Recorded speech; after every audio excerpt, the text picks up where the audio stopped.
Hello, everyone, and welcome to the Devils and Their Details podcast, featuring your hosts, Pulz and Duncan Field. Join us as we talk about the New Jersey Devils, their prospects, and, well, anywhere else the conversation takes us. Be sure to follow us at NJ Devils Details on Twitter and visit devilsinthedetails.net for more content. We hope you enjoy the show.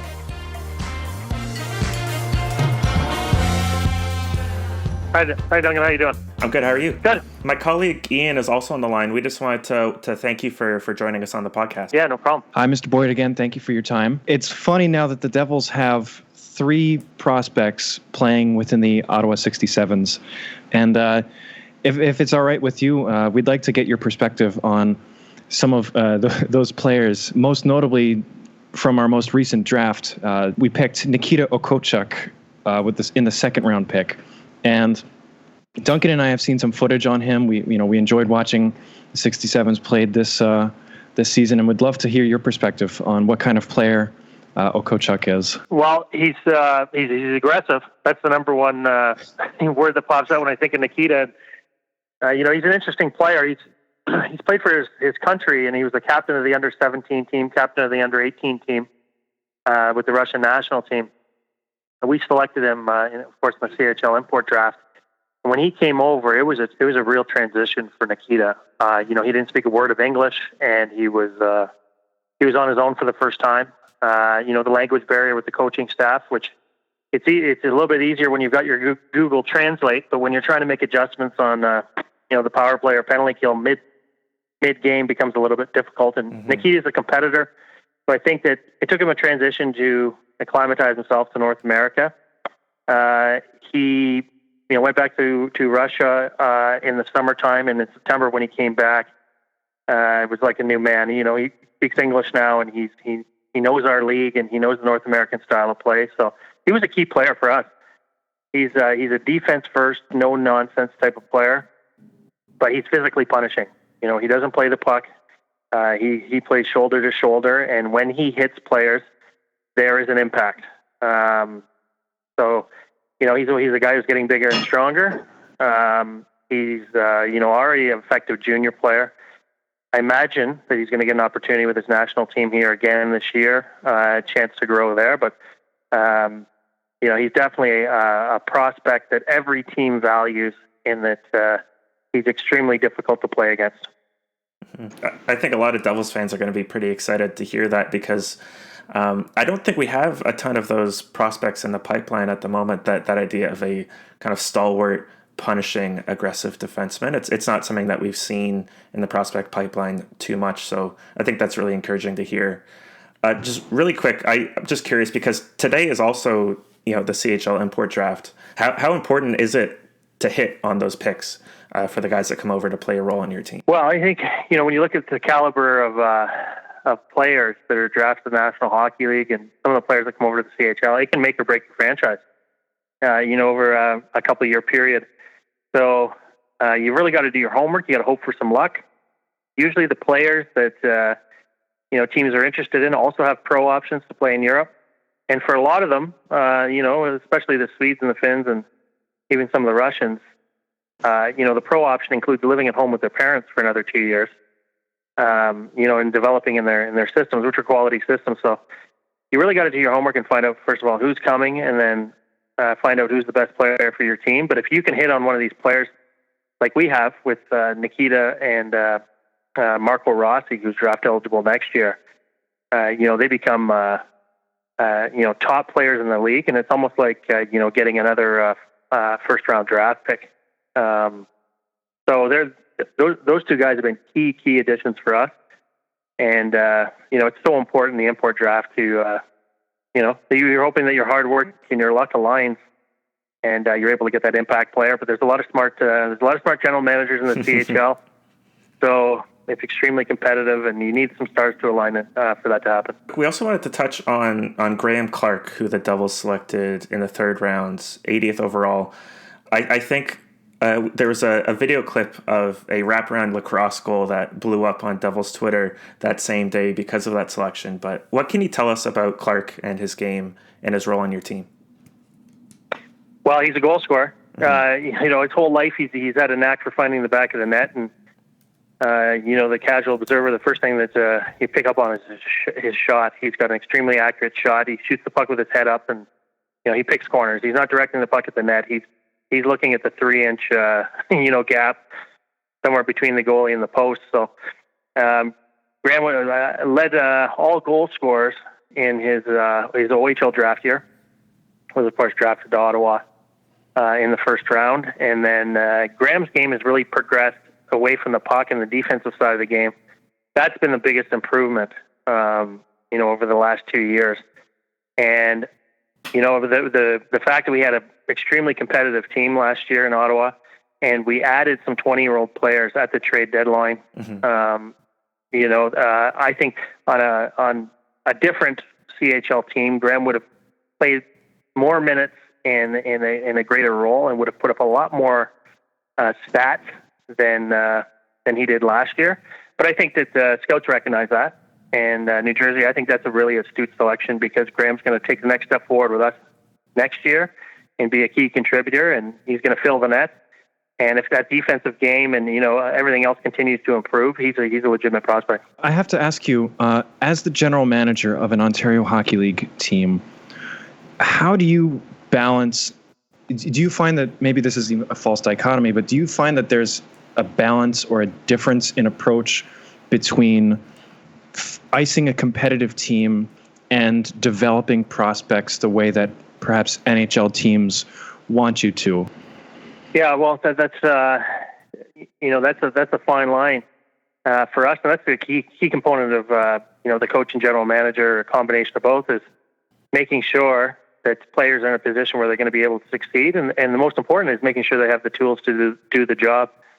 So, if you want to be a top program in any league, any developmental league, you got to make sure that you've got the off-ice component in place with your strength and conditioning and your nutrition, your staff properly with an athletic therapist and your equipment manager and the proper assistant coaches and head coach, and then provide all the resources to the players, so that they're in a pro environment and they're able to develop.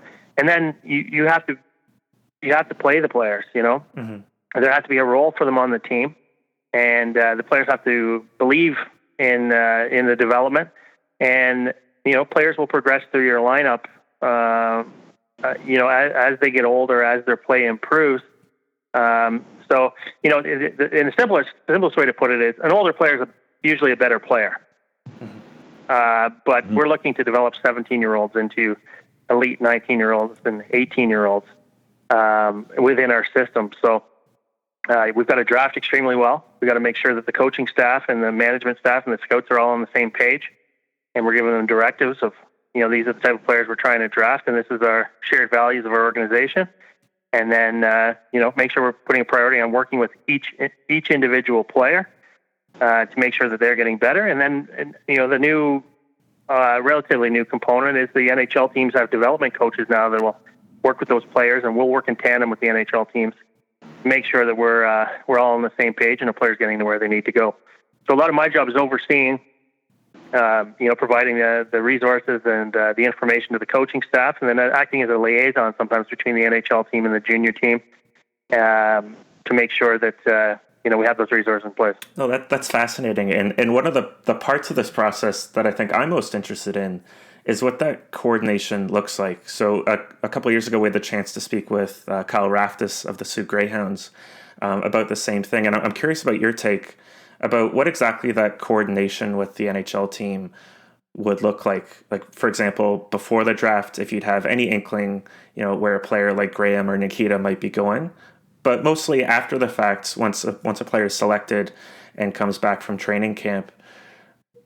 Do you hear often from the NHL teams? Does it vary player to player? And what's that part of your role really like? I think, the key part of the role is sharing information.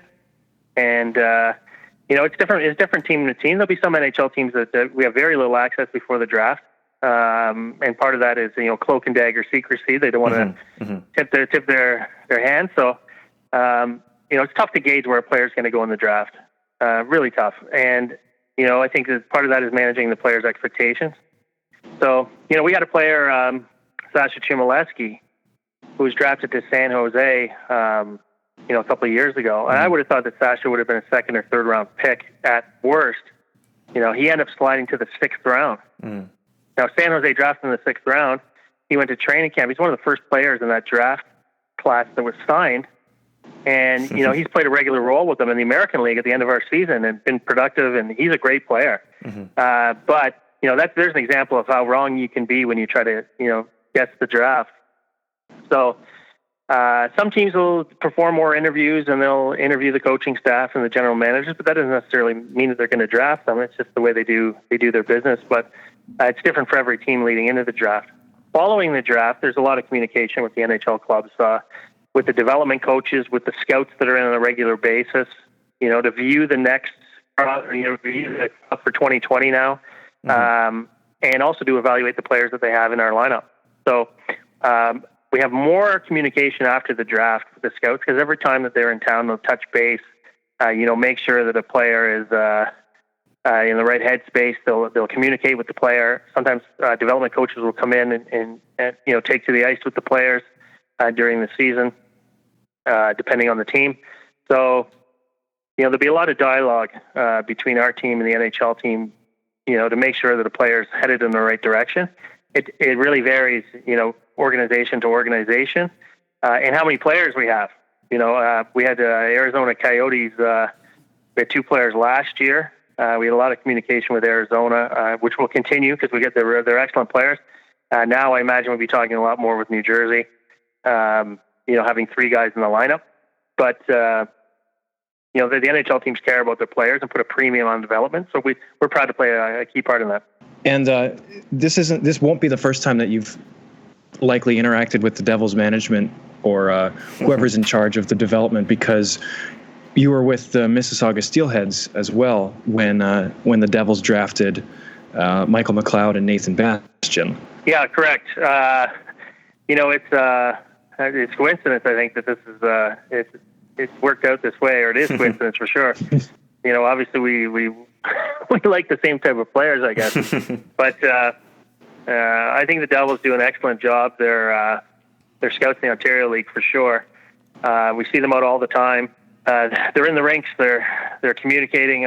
I think that we expect to have more communication as we move forward. But they're definitely a staff I have a respect for. They do their business quietly and efficiently, and I think they've made some great draft picks.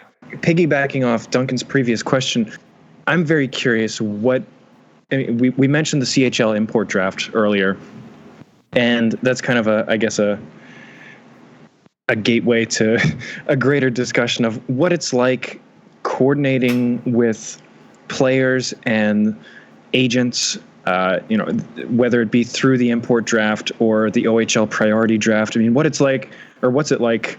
Because all these, I don't want to say kids, but they are young, let's say young men. These young men, they have plenty of options still. So what's it like coordinating with their representatives, and I guess, for lack of a better term, trying to convince them that OHL hockey is the best path for their development? Yeah, well, that's a good point. I think we concentrate on our program, and wherever I've been, it's about the program that you've got on the ice. And this truly is talk is cheap, when you're trying to sell your program, because your players become your best ambassadors, and your parents of the players become advocates for your program if you're doing things right. So our focus is on having a top program that has all of those resources in place for the players, with a top quality coaching staff, and then the communication with the agents and the players and the parents is this is what we've got going. We want to promote our league. We think we get top development league, so we want to promote our league, promote our program, let them know what our program entails, and then encourage them to ask around. Don't take my word for it, but ask around. Talk to our players, talk to our former players, our guys that are off in the NHL, and ask them what kind of an environment it is. And if you're doing an excellent job, then the program sells itself. And if there's room for improvement, and generally you get some feedback, and you've got another year to make some adjustments, to get up in that top tier teams. But I'm a firm believer that if you focus on your own program, everything else takes care of itself. And the agents and the parents, I think it's important to meet them and introduce yourself and develop a rapport. especially prior to the OHL draft, because then, that top group of players, you become part of a small group, for a number of years in the elite hockey world. So it's good to make the introduction, and you never know what happens down the road, but you want to be one of those top programs that every player wants to play for. No doubt. Last question from me here, James. I just wanted to touch a bit about Hoelscher. You alluded to having that third Devils prospect on the team. He was selected at the draft last year, and I think made some good strides this year. What could you tell us about his development? Well, he played a larger role on our team, and I think one characteristic with Mitch over the last 2 years is he's been a slow starter heading into the season, and not that he's not a key part of our team, but the offensive production has not arrived into a couple months into the season. But he's a very, very smart player, and he's a defensive. His intelligence allows him to be a key player defensively on the penalty kill, and he plays against other teams' top players.